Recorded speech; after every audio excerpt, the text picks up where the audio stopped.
नमस्कार विद्यार्थी मित्रांनो, मराठी व्याकरणाच्या या यूट्यूब चॅनलमध्ये तुमचं स्वागत.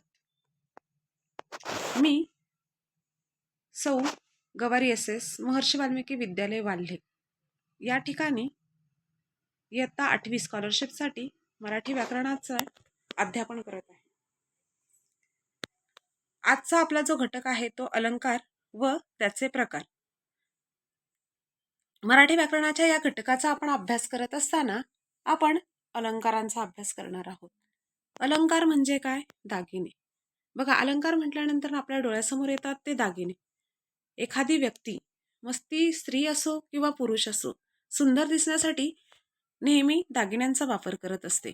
एखादं लग्नकार्य असेल, एखादा समारंभ असेल, वाढदिवस असेल, तर प्रत्येक व्यक्तीला आपण सुंदर दिसावे असे वाटते आणि त्यासाठी ती व्यक्ती दागिन्यांचा वापर करते. तसंच मराठी भाषा ही अधिक सुंदर होण्यासाठी तिला दागिन्यांसारखं काय करावं लागतं? सुंदर दिसण्यासाठी भाषेचा वापर करावा लागतो. मग ही भाषा अधिकाधिक सुंदर, अधिकाधिक आकर्षक व अधिकाधिक परिणामकारक होण्यासाठी साहित्यिक मंडळी त्या भाषेला काय करत असतात? अलंकार चढवत असतात. उदाहरणार्थ, क्रांतीवीर भगतसिंग वाघासारखा शूर होता. आता भगतसिंगाला इथं कशाची उपमा दिलेली आहे? वाघाची उपमा दिलेली आहे. म्हणून क्रांतीवीर भगतसिंग वाघासारखा शूर होता असं म्हटल्यानंतर ना आपल्याला वाघाची जी शूरता आहे ती कुणामध्ये दिसणार आहे? भगतसिंगामध्ये दिसणार आहे. म्हणून अलंकार हे भाषेला सौंदर्य प्राप्त करून देण्यासाठी अतिशय महत्त्वपूर्ण असा घटक आहे आणि आज तो आपल्याला अभ्यासायचा आहे. अलंकार ज्या ज्या गुणांमुळे भाषेला शोभा येते त्या त्या गुणधर्मांना भाषेचे अलंकार म्हणतात. मग या अलंकाराचे 2 प्रकार पडतात. एक शब्दालंकार आणि दुसरा अर्थालंकार. आता शब्दालंकार म्हणजे काय? तर कवितेमध्ये कधी कधी शब्दाच्या नादमधुर रचनेमुळे सौंदर्य प्राप्त होते, त्यास शब्द चमत्कृती म्हणजे शब्दालंकार असं म्हणतात. शब्दालंकाराचे मग 2 प्रकार पडतात. एक यमक आणि दुसरा अनुप्रास. तर दोन्ही प्रकार सोपे आहेत की जे शब्दाच्या पुनरावृत्तीमुळे काय होत असतात? तयार होत असतात आणि ते समजून घेताना आपल्याला या दोन्ही घटकांचा व्यवस्थित जर आपण विचार केला तर आपल्याला त्या सहज काय होणार आहेत? लक्षात येणार आहेत. आता जो पहिला जो आहे तो यमक. बघा, आता आपल्याला 5वी पासून तुम्ही हा घटक अभ्यासलेला आहे की रायमिंग वर्ड्स इंग्रजीमध्ये. मग रायमिंग वर्ड्स म्हणजे काय? तर यमक जुळणारे शब्द. मराठीमध्ये पण आपण यमक जुळणारे शब्द लिहितो आणि हिंदीमध्ये सुद्धा लिहितो. मग यमक जुळणारे म्हणजे काय? तर कडव्याच्या शेवटी, ओळीच्या शेवटचं जे अक्षर आहे ते अक्षर आणि दुसऱ्या ओळीच्या शेवटचं जे अक्षर आहे ते जर अक्षर जर सारखी जर असतील तर आपण त्याला काय म्हणत असतो? यमक जुळणारे शब्द. मग यमक अलंकाराची व्याख्या इथे दिलेली आहे. एखादा शब्द किंवा अक्षर कविते चरणाच्या ओळीच्या शेवटी पुन्हा पुन्हा आले की यमक हा अलंकार होतो.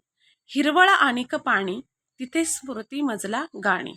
बघा, हिरवळ आनिक पाणी नी आणि तेथे स्मृती मजला गाणी मधला नी, शेवटची ही दोन्ही अक्षर काय झालेली आहेत? जुळलेली आहेत. म्हणून त्याला काय म्हणायचं आहे? यमक जुळणारे शब्द म्हणायचे आहेत. आणि मग या ठिकाणी जो अलंकार होतो तो अलंकार कोणता आहे? यमक. आता दुसरं उदाहरण दिलेलं आहे. पक्षी जाये दिगंतरा, बाळकांसी आणि चारा.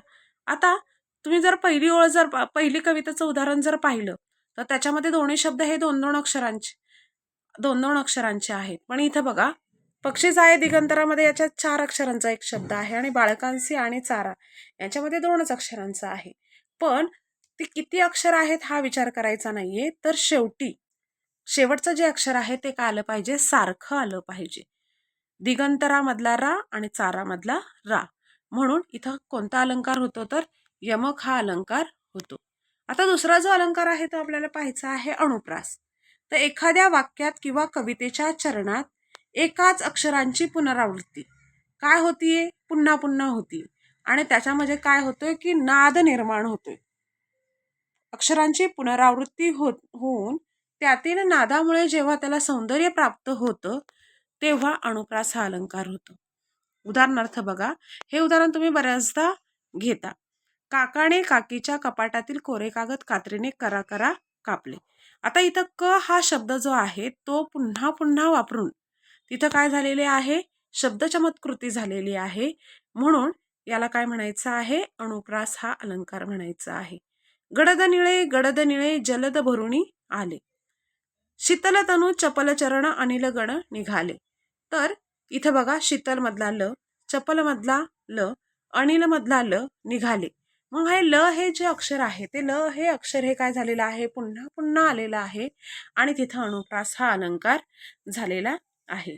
मग अशा प्रकारे शब्द चमत्कृतीचे म्हणजेच शब्दालंकाराचे आपण 2 प्रकार पाहिले, एक यमक आणि दुसरा अनुप्रास. जर तुम्हाला व्याकरणाचा हा अलंकार हा घटक शिकवलेला समजला असेल तर माझ्या चॅनलला लाईक्स करा आणि सबस्क्राईब करा. धन्यवाद.